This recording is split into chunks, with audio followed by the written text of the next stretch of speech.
நிற்கிறதே ஒரு பெரிய சாட்சி தான்.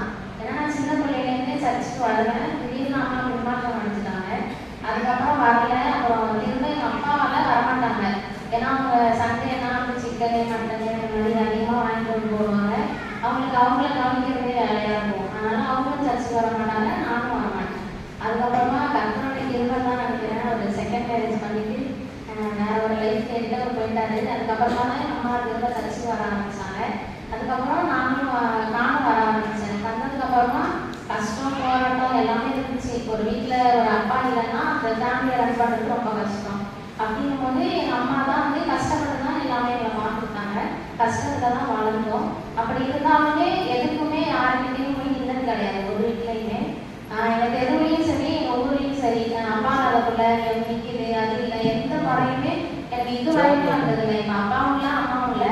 ஆனால் அந்த இடத்துல வந்து ஆண்டவர் இருந்து ஒரு தாயா தகப்பனா எங்களை வந்து பத்திரமா பார்க்குறாரு. எந்த ஒரு குறையுமே எங்கள் லைஃப்ல இதுவரையுமே கிடையாது.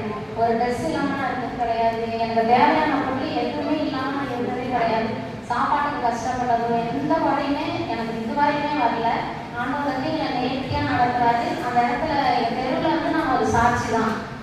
சூழ்நிலை என்னவா இருந்தாலுமே அவங்ககிட்ட என்ன இல்லை, என்ன குழந்தைங்களுக்கு அவங்ககிட்ட காசு இல்லைன்னா யாருக்குமே இல்லை அப்படிங்கிற ஒரு இதில் தான் தெருவில் வந்து நாங்கள் இருந்துட்டு இருக்கோம்.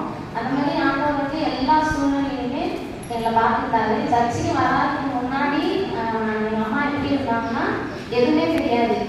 வீடை விட்டால் வீட்டுக்காரங்க சமைச்சு போடுறது, வீட்டில் பார்க்கறது இப்படி தான் இருந்துட்டு இருந்தாங்க. சர்ச்சுக்கு வந்ததுக்கு அப்புறமா தான் ஆண்டவர்லாம் கொஞ்சம் ஞானத்தை கொடுத்தாரு. அதுக்கப்புறமா தான் வெளியில உள்ள அந்த இதுவே தெரிஞ்சிச்சு. ஒரு இடத்துக்கு எப்படி போகணும், தனியாக எப்படி போகணும் வரணும் அப்படிங்கிற ஞானம், அவங்கள்ட்ட எப்படி பேசணும், எல்லா சுச்சுவேஷனுமே எப்படி ஹேண்டில் பண்ணணும் அப்படிங்கிற அந்த இதெல்லாமே ஞானத்தையுமே வந்து அவங்க சர்ச்சுக்கு வந்ததுக்கு அப்புறமா தான் கொடுத்தாரு. எனக்குமே வந்து நான் எல்லா சுச்சுவேஷனுமே ஃபேஸ் பண்ணியிருந்தேன். வயசு தான் 25 அப்படின்னாலும் எனக்கு அதுக்கான அனுபவம் ஜாஸ்தி. என்ன சுச்சுவேஷன் வந்தாலுமே இப்போ ஒரு கஞ்சி இருந்துச்சுன்னா கஞ்சி குடிக்கணும்னா குடிச்சிடுவேன். அதுவே பிரியாணி இருந்துச்சுன்னா அதை எப்படி சாப்பிடணும் அப்படி சாப்பிடுவேன். அந்த மாதிரி எல்லா சுச்சுவேஷனுக்கு ஏற்ற மாதிரியுமே ஆண்டவர் வந்து இந்த பழகிட்டாரு.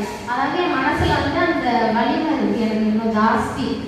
எந்த சுச்சுவேஷன் வந்தாலும் என்னை எங்கே விட்டாலும் நான் வந்துடுவேன். அப்படி மட்டும் என்னை ஸ்ட்ராங்காக வந்து ஆண்டவர் வளர்த்துருக்காரு. அது வந்து நான் சர்ச்சுக்கு வந்ததுனால தான் அது வந்து சாத்தியமானுச்சு. இன்னொன்று என்னன்னா என்னை கண்டிக்கிறது எங்கள் அம்மாவாக இருந்தாலும் என்ன